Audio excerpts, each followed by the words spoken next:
What happens when you chase a forbidden romance? On the Ashford place in the summer of 1844, the answer came in thunder, in the crack of a riding crop, and in small, secreted kindnesses that gathered like tinder. The heat pressed on Ashford House like an accusation. White columns blanched under the sun, shutters hung half-closed against the glare. Beyond the lawn the cotton fields rolled, a soft, cruel ocean. Men and women moved through that sea as if underwater.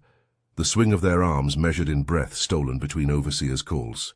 The sky above the plantation had the pale, indifferent sweep of those years, always vast, always watching.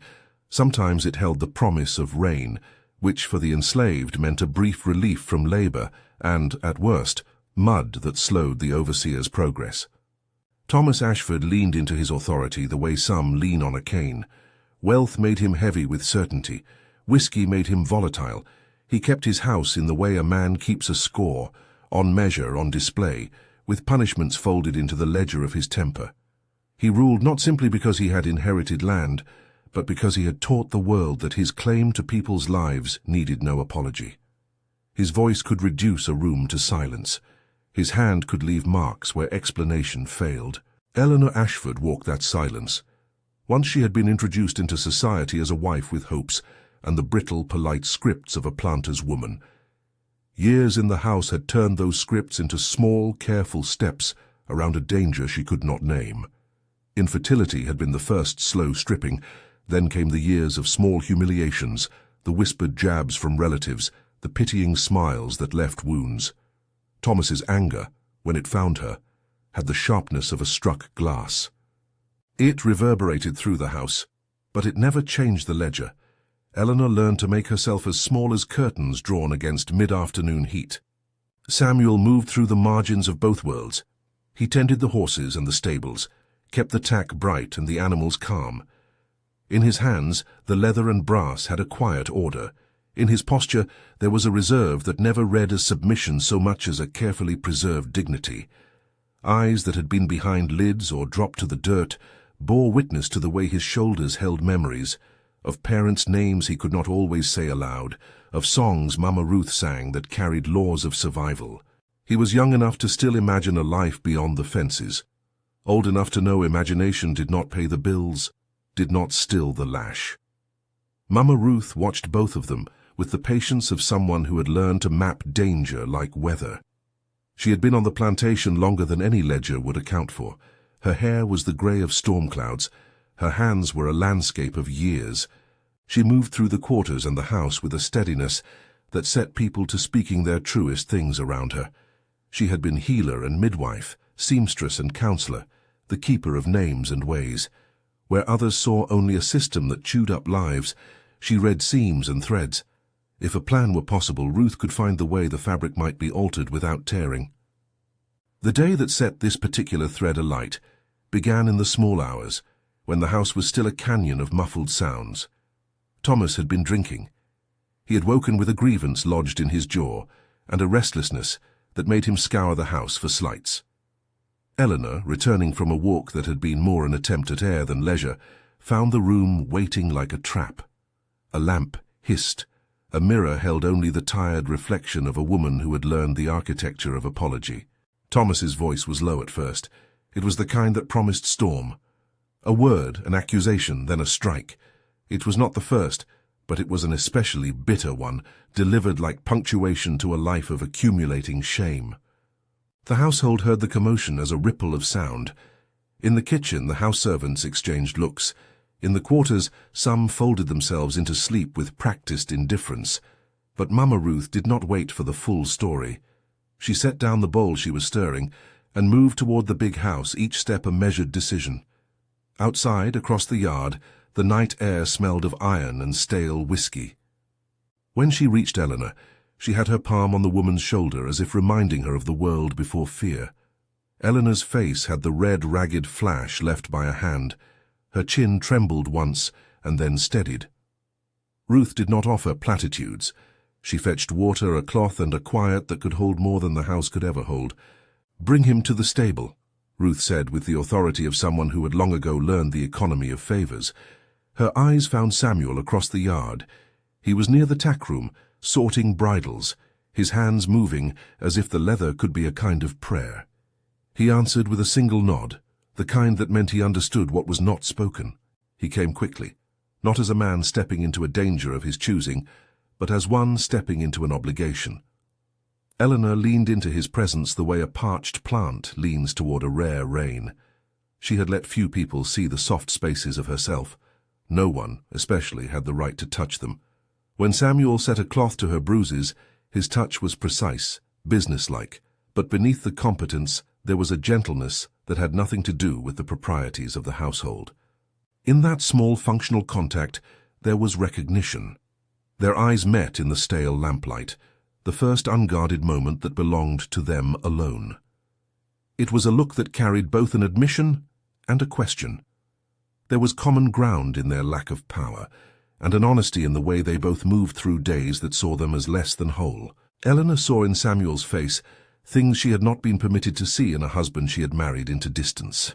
Youth, yes, but also an inner architecture of steadiness and a refusal to be wholly broken. Samuel saw in Eleanor's face not merely fragility, but a fierce, embarrassed kind of dignity that had been tested and not surrendered. There was no naivete between them. They both knew the rules of their world, that kindness drew attention, that proximity invited rumor, that any transgression, real or imagined, could unleash violence. Yet in the days that followed, small exchanges accrued into a pattern. A look when Thomas walked by, a whispered question at the well, a hand lingered over a bandage. It was not love in the romance novel sense. It was a series of human courtesies that felt like sanctuary because they were so perilous. They learned one another in the spaces that the plantation's architecture provided, the dark of the stable where the horses stamped and the smell of hay softened tongues, the garden paths under the fig trees where Eleanor liked to imagine the world outside, the servant wing where conversations could take on the slowness of a prayer. Samuel spoke of things cautiously, books he'd glimpsed at the overseer's lodgings, a phrase from a travelling preacher, the way a tide had once reached a shore beyond their county. Eleanor spoke in a voice that lowered to make her confessions less audible to the house, of mornings she wished she could undo, of a dream of speaking without fear. Their conversations stayed away from futures that required passports or laws. Instead, they moved along the terrain of daily survival and the possibility of being seen. Mama Ruth watched it all with an unreadable face. She had lived long enough to know the seduction of quiet companionship inside a cage. She had a map of all the ways the house's eyes could punish tenderness. She carried that map as a kind of duty. In her hands, the information of the house became a resource. If there were to be risk, it would have to be managed. She did not counsel naivete. She counseled strategy. She patched clothes, taught code songs, and listened for patterns in the overseer's rounds. She spoke to Eleanor once in the kitchen while the kettle hissed, in a voice so low it could have been mistaken for a sibling's whisper. "You know what comes of familiarities here," Ruth said, and Eleanor nodded, palms flat against the worn wood of the table. "You know what can be bought and what's taken. You know how the ledger counts." Eleanor's answer was simple. "I know," she said. "But do you think, could a kindness, could it be something but not this?" Ruth's eyes softened, but not with agreement. "Kindness is a thing to be cherished, but in this place it draws a ledger. You must keep count."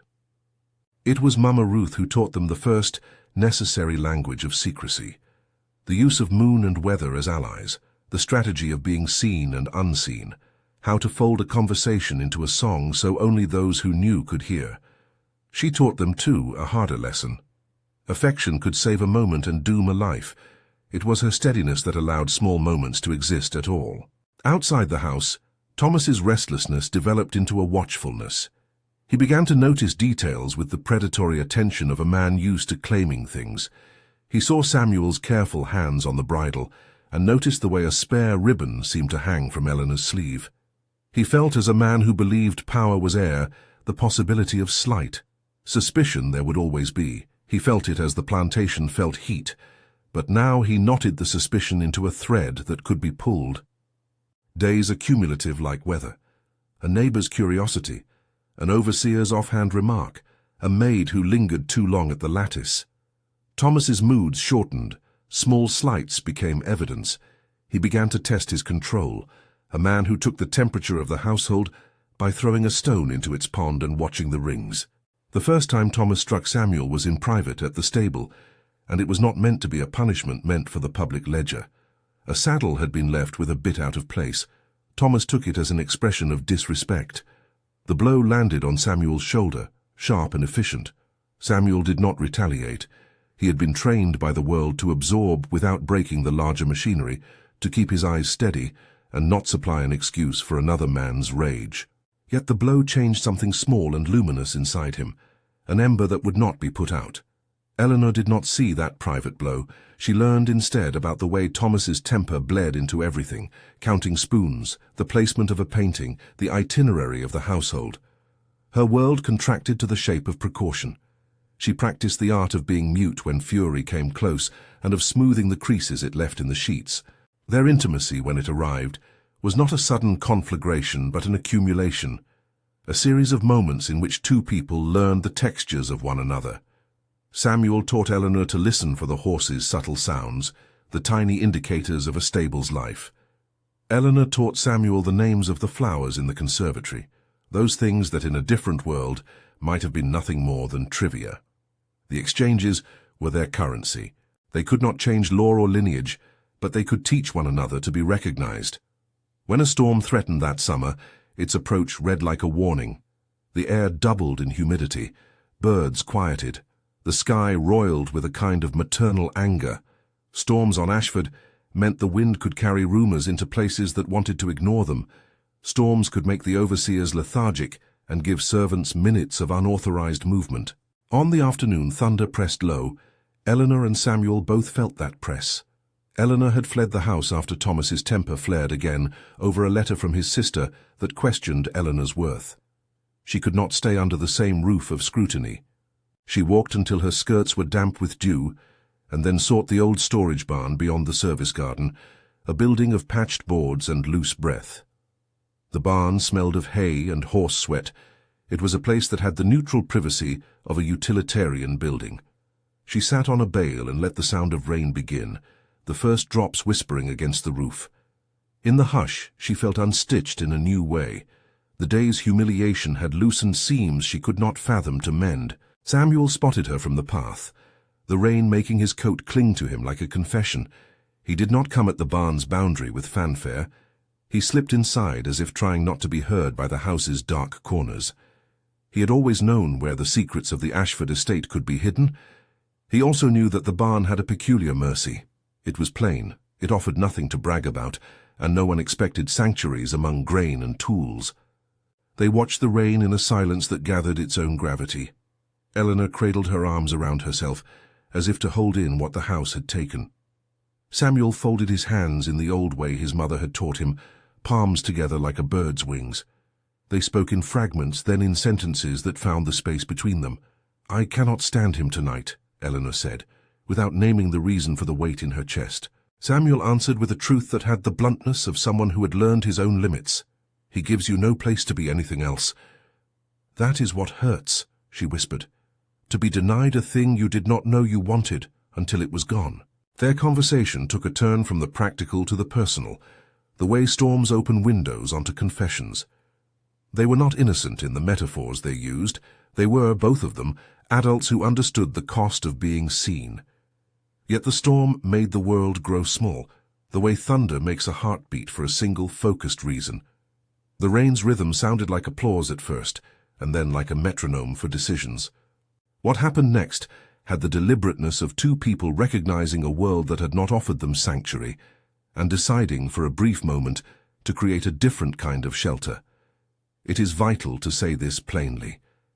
In the context of a plantation, where one person's choices are always shadowed by the structures of power, even seeking refuge was an act loaded with consequence. Eleanor moved closer. Samuel did not take the step for conquest. He stood near enough that the warmth that came off him was a shield from the cold, and another kind of testament. That human touch could be given without purchase.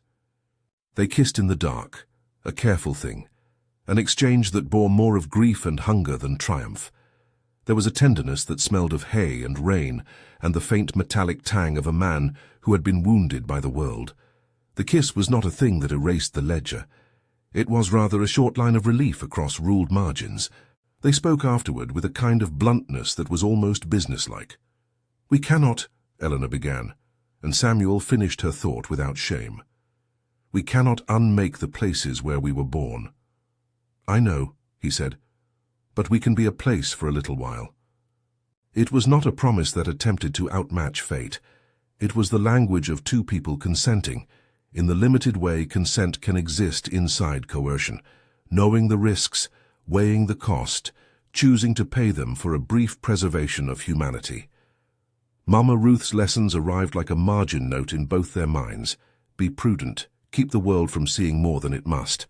They understood that what they did could not be framed as a love story with equal footing. There was an asymmetry they acknowledged every moment. But human need does not wait for permission from systems that deny it. That need found its form in a night that would later be discussed in tones ranging from condemnation to pity. But in the barn, it felt like a mutual breathing. When they parted that night in the hush after rain, neither wanted to speak the name that might make the world heavier. They left with a kind of tremulous understanding. They had given one another a space that was both gift and risk. Eleanor tucked the memory into herself like a talisman. Samuel buttoned a memory into his hands the way men have kept foolish keepsakes that anchor them to dignity. The days after the storm moved like careful animals. The house resumed its cadence. Thomas prowled the rooms with a gaze that began to catch at small irregularities, a tendency made worse by drink. He noticed more often now that Eleanor's expression contained a new distance. "She grows thin," he told himself, as if appetite could be made to serve suspicion. He saw Samuel in the yard with more attention, as if that could be evidence. Rumors are the currency of plantations. They crawl like ants and build themselves into narratives. It begins with a glance too long, and then a whisper from someone who knows how to survive by trading information. There was one sliver of an event.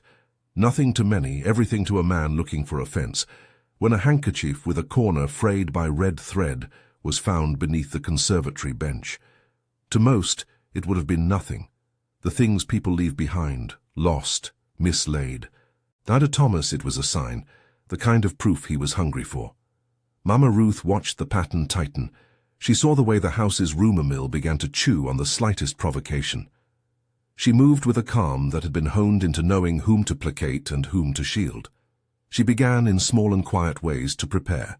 There were names to be given mornings when the dogs were fed, tasks reassigned under the pretense of practicality, routes checked by someone who remembered ways out the property map had tried to erase. Eleanor grew more careful. She smiled in the drawing rooms with the practiced grace of someone who knew too well the economy of a planter's wife. But when she retired to the servants' spaces, she felt the barn touch like a secret scar, something that could not be seen but could not be denied. She knew that any sweetness had its cost. She also knew that in the stitched days of her life, this was the first place she had not been entirely alone. Samuel carried the nights like a weight he did not confess aloud. He worked with a precision that guarded his thoughts. He watched Thomas's movements in a way that might have been mistaken for curiosity. He visited Ruth more often, bringing her small things, a bit of sugar, a book a traveling preacher had left behind, anything that could be useful. Ruth, in turn, pressed into his palm the simple instruments of resistance she trusted, a note, a list of names, a small map to a back road. There were networks, she reminded him, and there were consequences. She taught him the language of departures, of who to trust, when to move. In private, when the house's clock seemed to pay attention to their silence, Eleanor and Samuel continued their quiet interchange. They spoke of small dreams, a house with a porch that creaked, a field where a child could run free. They spoke of names, like prayers in the dark. They knew these were not plans. They were instead grainy pictures of a world reframed. The romance of it was not bright or gilded. It was made of sober things, an extra loaf tucked in a basket, a turned head, a hand moving to press a heel into a wound to see if it still hurt. Thomas's suspicion became a machine that needed maintenance. He asked questions of his steward. He read faces at dinner. He tested the waters with offhand cruelties designed to make people apologize for their existence. His small cruelties were rehearsals for greater ones. The household tightened around itself, and the enclave of secrecy that Samuel and Eleanor had built grew more fragile. One afternoon, a letter from a relative whispered through the drawing room like a blade. It was full of expectation and sharp in its advice. A planter's wife must produce an heir. Eleanor, in the privacy of the servant passages, felt a small new panic that had nothing to do with Thomas's desire and everything to do with the world's demand that she be the vessel for his lineage. The weight of another expectation pressed on her ribs. That night, in the dark of the servant wing, Ruth found Eleanor steadying a candle, as if illumination might bring clarity. Ruth's face had the map of many winters. "You cannot ask the world to stop being what it is," Ruth said. "But you can pick what you hand to it. Keep the little things that matter, keep a name, keep a thing to remember." Eleanor nodded.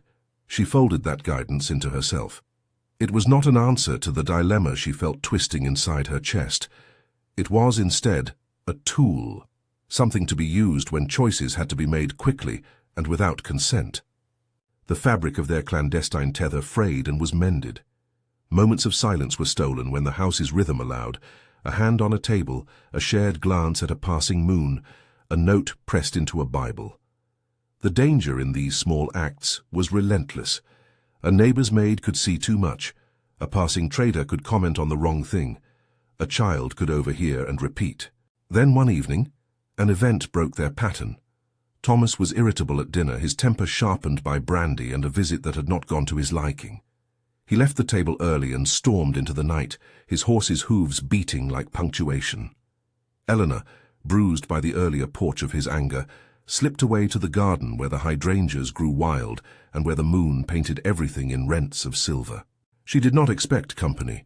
She did not, that night, expect the wind to bring anything other than rain.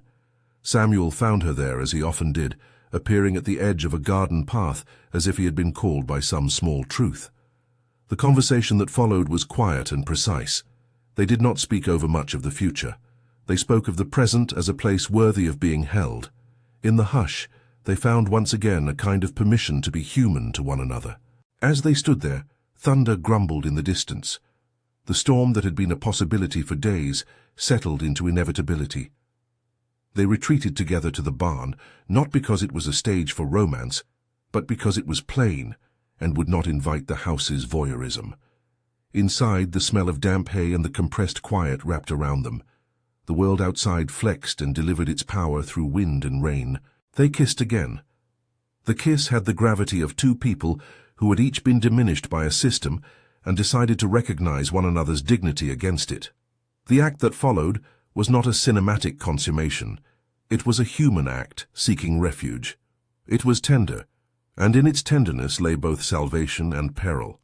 It was an intimacy that consented with the knowledge of limitation, an intimacy that acknowledged it might not be equal, but was nonetheless chosen within the small space afforded to them. When they parted at dawn, the barn's doors creaked like a secret settling. The sun came up heavy and unrepentant, washing the yard in light that did not forgive. Samuel went to his work with a face that held the memory of what had happened, but did not give it away. Eleanor returned to the house with an ache in her chest that felt like both consolation and a new alarm. The small sanctuary they had crafted for a time had done what sanctuaries do. It had held two people who had needed to be recognized, yet the world is rarely blind for long. Rumor, sharp and persistent, began to thread its way through the servants' quarters and into the house. A stray comment, an inexpertly hidden handkerchief, a look too long in the conservatory, each small thing provided the raw material for suspicion. Thomas's eyes lingered where they had not lingered before. He began to compose his suspicions into plans. Power in his hands translated into decisions meant to restore order as he defined it. The morning the first real test came, Eleanor woke with a sense of a tightness she could not name. It was the kind of physical knowledge that announces itself without warning. A small nausea, a tenderness in the belly, as if the body had accepted news that the mind had not yet been granted. She ate bread in the kitchen and pretended to enjoy it. Mama Ruth, who had been watching the household's weather, gave Eleanor a look that said nothing and everything. Eleanor turned her face to the window, where the cotton rose moved like a prayer, and let the unknown settle in. For Samuel, whose days were filled with tasks, the barn retained its ghost of those shared hours. He noticed how his hands remembered an old pressure that had nothing to do with saddle straps. He found himself humoring a hope he would not name even to himself. On the surface, the world moved along its cruel metronome. At dinner, Thomas made small barbed comments about decorum and the usefulness of heirs. Eleanor answered with the dull, safe politeness that had been crafted in the years of her marriage. Yet, beneath the planned surfaces, a new tension gathered. The possibility that the small sanctuary they had built would leave traces. They could not know then, in the blunted light of those early days after the storm, what the ledger would demand as retribution. They could not know how rumor could be stitched into certainty by men who wished to punish, nor how mercy might arrive from unexpected places. They could not yet see the way Mama Ruth's maps of escape and contingency would be required, nor how Thomas's pride would turn into a weapon aimed at both of them. What they did know was more immediate. They had offered one another a very human thing in a place that forbade such things. In doing so, they had altered trajectories. That is what forbidden romance does in a world that counts certain people as property. It makes choices that require reckoning. Choices once made must then be accounted for. The ledger watches, patient and unyielding. If you want the full story, stay with the tale as it unspools. There are reckonings to come. After the invitation to stay, the plantation's daily life resumed its script with an undercurrent that felt like a held breath. Thomas spent more time inspecting the overseer's reports, running his finger along lines that might indicate insubordination. He began to speak in the way a man prepares the stage for a spectacle he enjoys, the spectacle of enforcing order. When he departed on his rounds, his boots kicked up dust that settled on everyone like a new rule. Eleanor moved through this tightening with the practiced caution of someone learning to live with a secret that stretched like a rope between two people. She dressed herself carefully, hiding small signs under collars and in cuffs. She let no one see the way her hands shook when she reached for a teacup. She carried the unknown in the hollow of her body and did her best to make it appear ordinary. Samuel, for his part, tried to bifurcate existence into tasks and memory. He fed the horses with the same devotion as before, braided manes with the habitual steadiness of hands that had to keep their minds from wandering too far outward.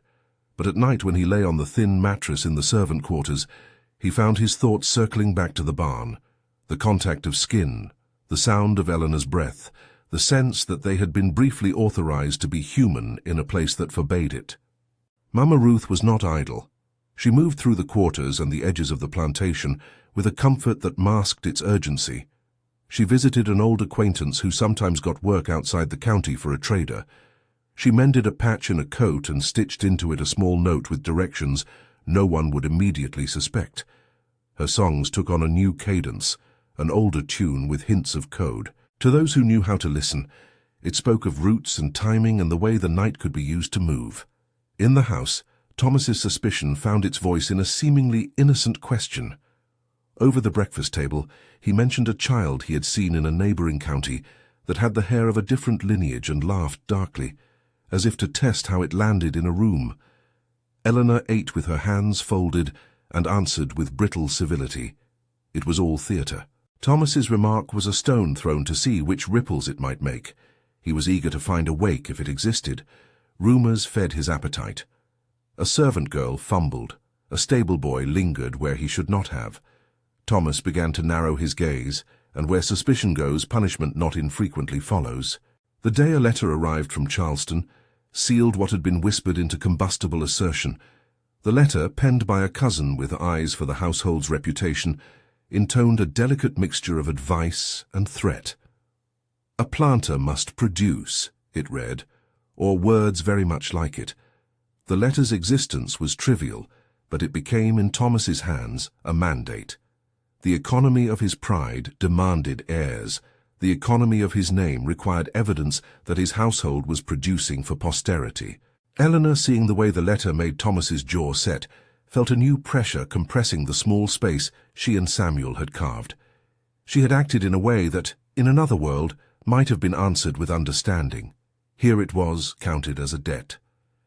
And the ledger of the plantation would be set to collect. That evening, Thomas called for Dr. Harrison from Charleston, the physician who made house calls to the county's planters. He was a man of polite manners and instant assumptions. In a place where bodies were commodities and appearance might be evidence, a doctor's observation could transform rumor into legal and social action. The doctor's presence, requested under the guise of routine health, indicated, for anyone paying attention, that Thomas sought something beyond private suspicion. Eleanor received the doctor's inspection with the kind of controlled compliance practiced by those who know the stakes. He examined with a proprietary air, his fingers clinical, his speech the calm of someone who has never had his authority questioned. He noted things in a ledger. His observations, whispered across the house to Thomas, began to form a narrative that would not be easily undone. Samuel did not see the examination.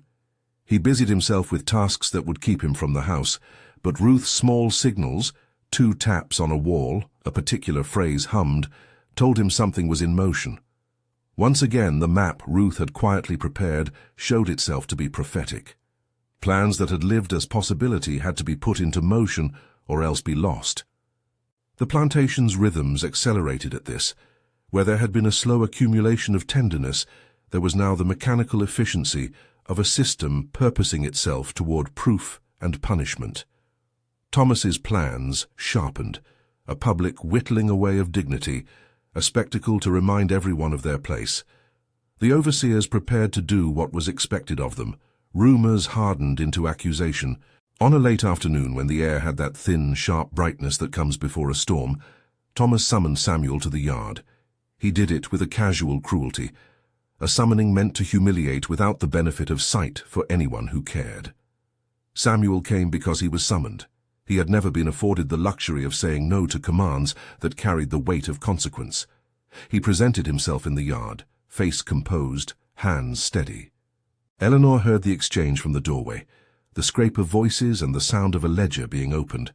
She felt in her chest a cold that had nothing to do with the weather.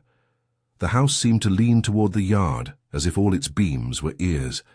Thomas spoke in measured barbs, his voice a blade. Samuel answered with quietness that could not be mistaken for guiltlessness, but also could not admit to anything more than presence. The yard listened.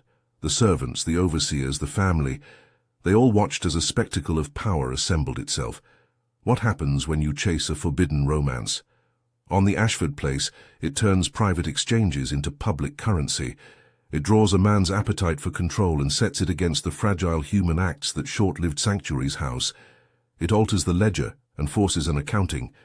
It calls witnesses to a humanity a system had sworn to deny. But in that moment, as the sun tilted and a storm threatened, as words were counted and the household's wind shifted toward crisis, another truth existed like a coiled spring.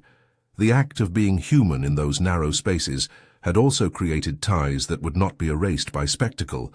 Lines had been crossed that could not easily be smoothed.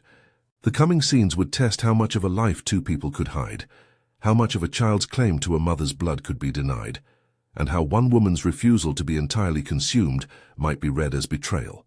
The rain began again, this time with a sharpness that matched the yard's tension. The first heavy drops smeared dirt on the yard's paths, and the plantation, which had been waiting, suddenly moved into its next act. The house held its breath, and the world advanced toward consequence. Rain does not wash clean what a household has decided to see. It only makes the marks sharper. The rumor that had been threading through the quarters and across hedgerows tightened into accusation with the efficiency of men accustomed to trading suspicion for power. Thomas Ashford did not have to invent outrage. He could marshal it. He could take a loose thing, a frayed corner of cloth, a glance misread, and give it the weight of proof. He chose spectacle because spectacle enforced lessons. He gave orders with a voice that enjoyed the sound of its own reach. Samuel received the summons to the yard in the regular way, because being called was not a choice. He walked without haste, because haste could be read as guilt. And he walked with his hands steady because hands had to tell a story of control, even as an inner current of dread moved through him. The yard filled with faces, as if the house itself had called for witnesses. Overseers leaned like spikes around the sun. House servants, who already knew the cost of attention, lined the periphery with expressions practiced into usefulness. Thomas arranged the scene with a tidy cruelty. He spoke about order, he spoke about lineage. There were words about propriety and the necessity of example. The words were a screen. Behind them moved the machinery of punishment. Samuel stood at the post as if he stood at every task, present, composed, obedient. He looked out at the faces and saw more than accusation. He saw a system that wanted renewed proof of its dominion. He felt, in a way he had learned not to name, the small and impossible fact that a private act had become a public debt. The crowd listened for the sound that would be ritual, the crack of a lash, the whimper that followed. That sound was meant not merely to punish a body, but to teach everyone where value ended and ownership resumed. The whip's first strike snapped through the yard like a bell. It spoke for all the things the ledger could not hold with its polite handwriting. Flesh met leather. A cry broke. The world that had room for sermons of lineage found its righteousness in sound. The description of that sound needs no elaboration. It is enough to say that it declared humiliation, and that it travelled for some like a confirmation of the order they depended on. Helena watched from a threshold because the household made sure she watched. Thomas wanted her sight to be part of the punishment. He wanted her to learn who would hold power in order to call any other sight into question. She felt each strike as if it were an instrument, leaned against her own ribs. She watched Samuel stand with the same quiet bearing he always carried, and every time the lash fell, she felt a new fracture inside her. Not merely pity for the man, but the terrible accounting of consequences she had invited by choices made beneath hay and rain. The scene was theatre to restore a broken sense of control, yet even as the lashes landed, Mama Ruth worked with a steadiness born of long nights and long maps. She had understood for years how the plantation turned private acts into public currency, and she had learned to intervene in the intervals when a man's appetite for reassertion could be rerouted. While the overseers measured out their spectacle, Ruth had been elsewhere, not absent, but arranging.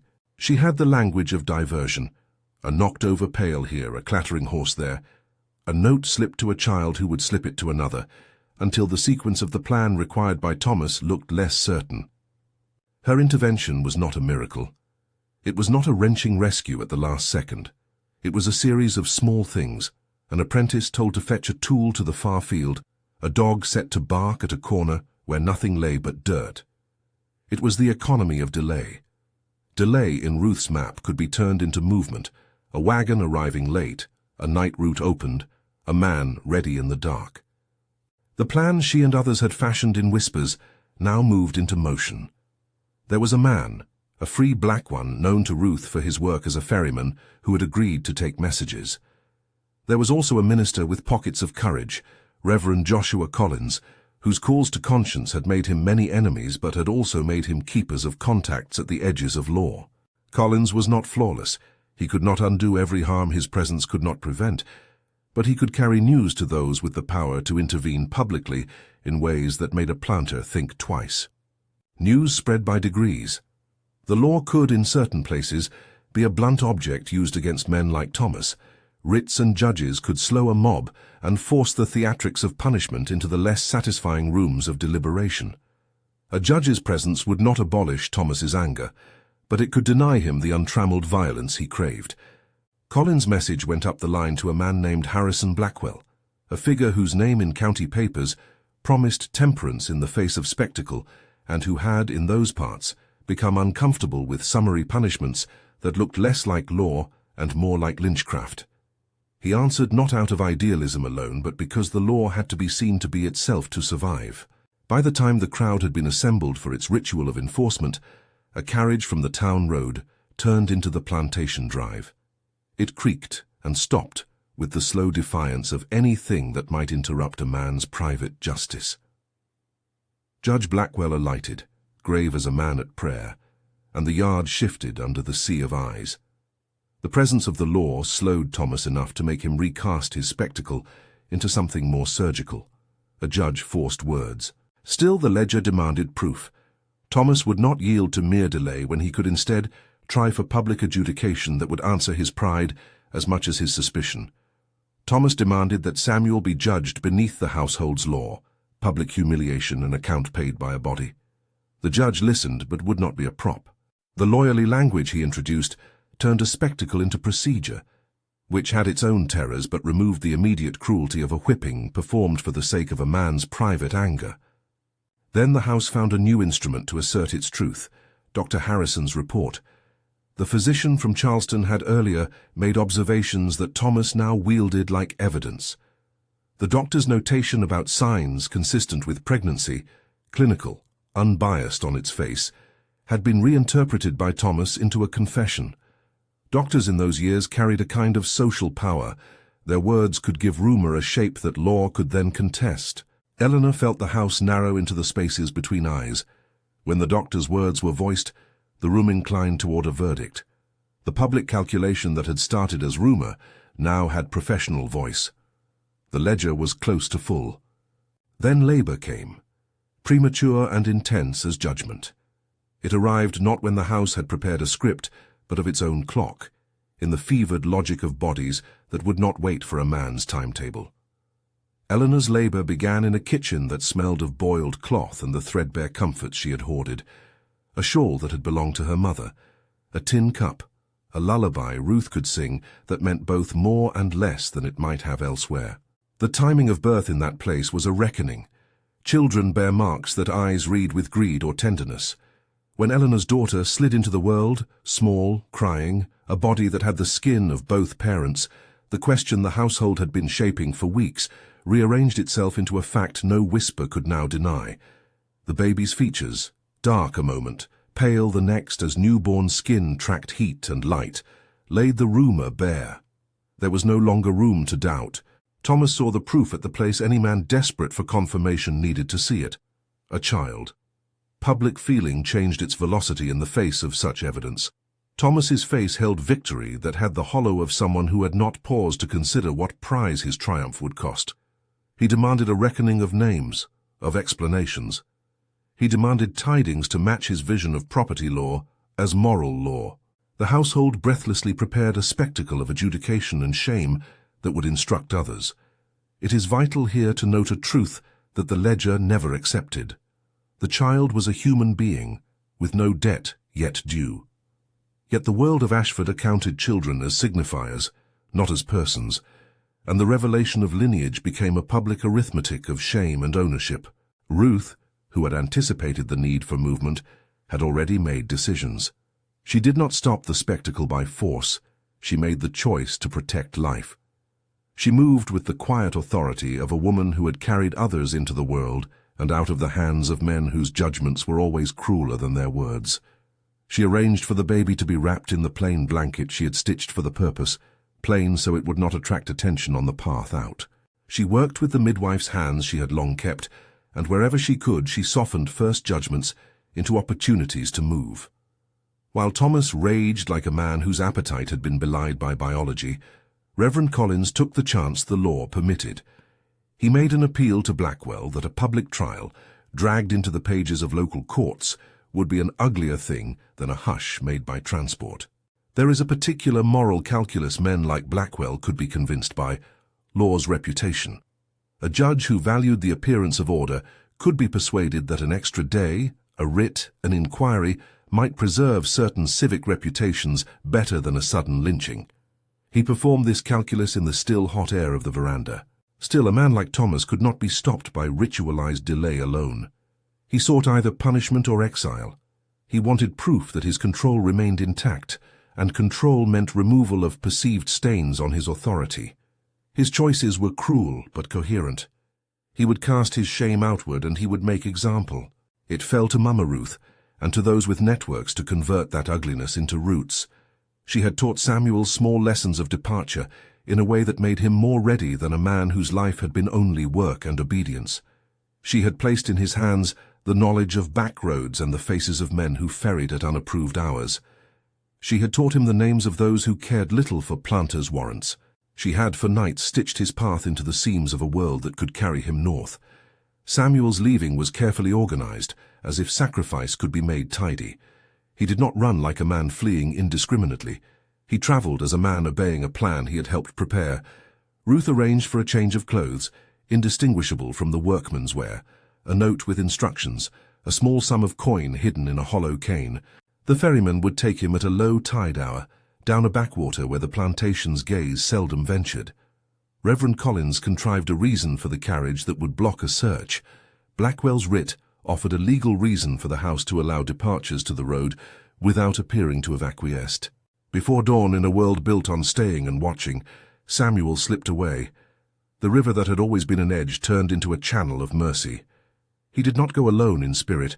He took with him the face of a woman he had known in storms, the memory of a kiss that had affirmed his personhood against a system that denied it. He left with the name he would later make his, Freeman, taken as a promise to himself rather than as irony. He left into a north that would not be instant refuge, but would offer a different fight. That of a man now free to speak for himself, to stand as a witness, to labor where his labor was his.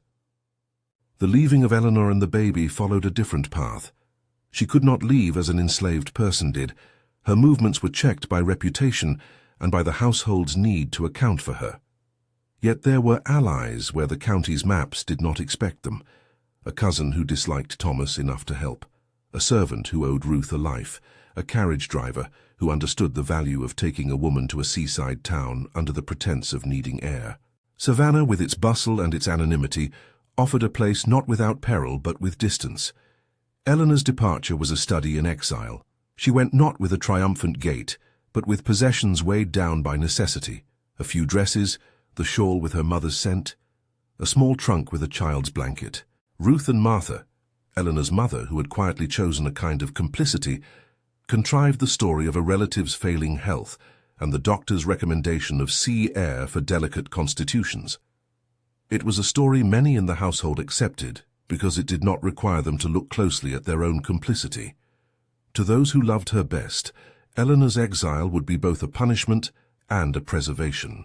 Thomas watched their departures as though they were proofs of order. He had not at that moment thought the ledger might be filled with other accounts. The way a child might grow and speak in ways that embarrass a lineage, the way a man freed might speak in a courtroom and change the terms of debate. He had not considered the long reach of names. The months that followed were a complicated ledger of small mercies and ongoing cost. Samuel, travelling under the knight's cloak, found passage to northern towns where he worked, learned to read a little at night by borrowed light, and met men who taught him how to speak publicly about the wrongs he had known. He met other freedmen who had changed their names to mark new lives. He married later the name Freeman to his speeches and his witness. He became an orator because he had had to answer again and again the question of why he had left and what the world owed those it had refused to see. Eleanor's life in Savannah was quieter and lonelier in its forms than any parade of settlement could show. She was a woman cleansed of the protections of marriage, and yet marked by the stain her household insisted on. Some in Savannah offered help, some judged. The city's streets had their own hierarchies and their own cruelties. Eleanor learned a new grammar of survival, anonymity, careful friendships, small industries of teaching other women to sew, finding ways to earn, and hiding the dread of being found by a husband who might demand retribution. She named her child Sarah Ruth, and taught her lullabies Ruth had seeded in her mind. The baby grew into a child whose name kept two women whole, a mother who had loved and a midwife who had stitched lives back together with thread and courage. The years did not absolve the traumas of the yard. The memory of the lash, the daily accounting of snacks and glances, the humiliation a household enacts upon those it deems other, these were long shadows. For Eleanor, they shaped the way she walked and the way she taught her daughter to speak, softly, deliberately, with an economy of shame. For Samuel, they became fuel for a public voice that was careful not to make every story a spectacle, but that insisted on truth.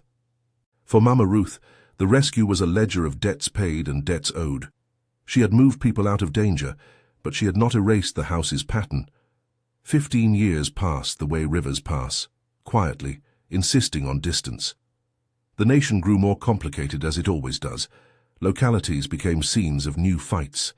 Samuel Freeman became a speaker who traveled in circuits where men and women gathered to hear witnesses of slavery's cruelty and of freedom's hard disciplines.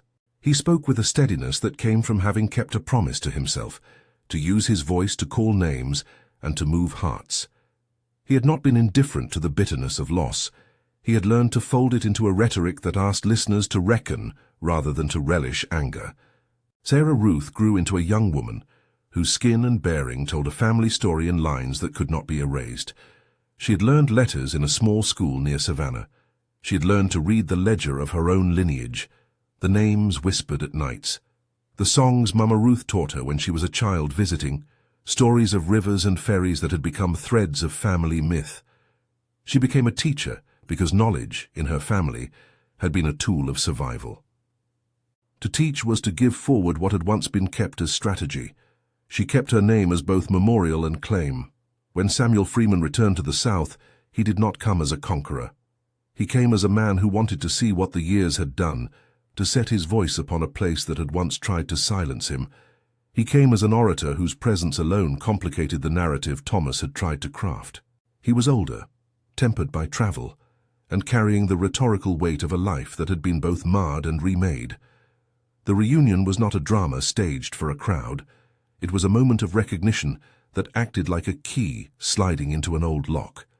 Sarah Ruth, working now in a small school where she taught children their letters and their histories, saw the man at the front of the room and felt a tremor in her memory that had nothing to do with spectacle. The face she had known as a story arrived in person, the curve of a jaw, the cadence of a voice she had only heard in second-hand recollection, the patient steadiness of hands that had once groomed horses. No need for fireworks. Sarah approached with the dignity of one who had been raised to hold herself. He knelt before her not with supplication, but with a recognition that took the form of offering. A hand extended, a man unashamed of the years and the distance. She took his hand not to close a wound, but to greet an ancestor present in person. Eleanor did not stand at that meeting. Their reunion remained private, and the lines between them were not all smooth. If a reconciliation came, it was neither blunt nor complete. Eleanor and Samuel carried into that moment different cargoes of grief and of hope. They shared, however, an understanding that what they had once sought in one another had birthed a life whose consequences were complex and whose value was beyond Thomas's ledger. Samuel's speeches in town were not mere rhetoric.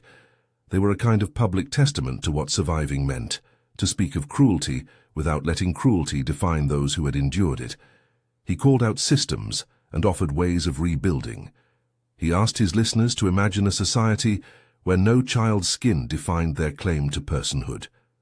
He spoke the truth that Mama Ruth had always known, that resistance could be lived in the daily acts of teaching and in the public courage of testimony.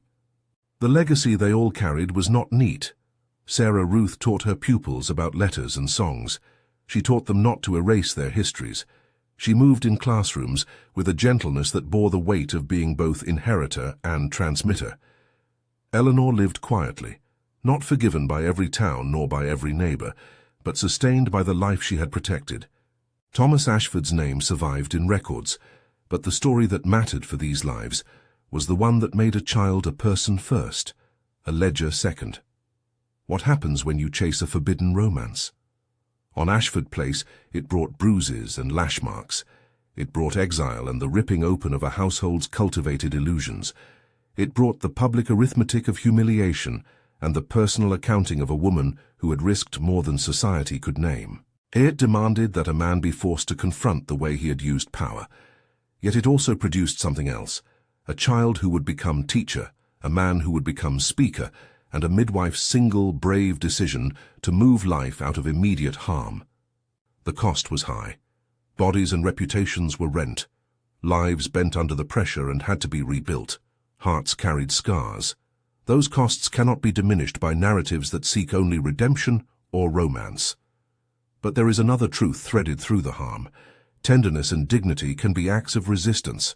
When people risk small things, safety, reputation, comfort, for the sake of another's personhood, the systems built to deny that personhood begin to fray. Eleanor's choice never justified Thomas's violence. It never invited pity in a way that would ease responsibility. The story refuses that easy moral algebra. Yet what the years show is that consequences ripple wider than the immediate punishment.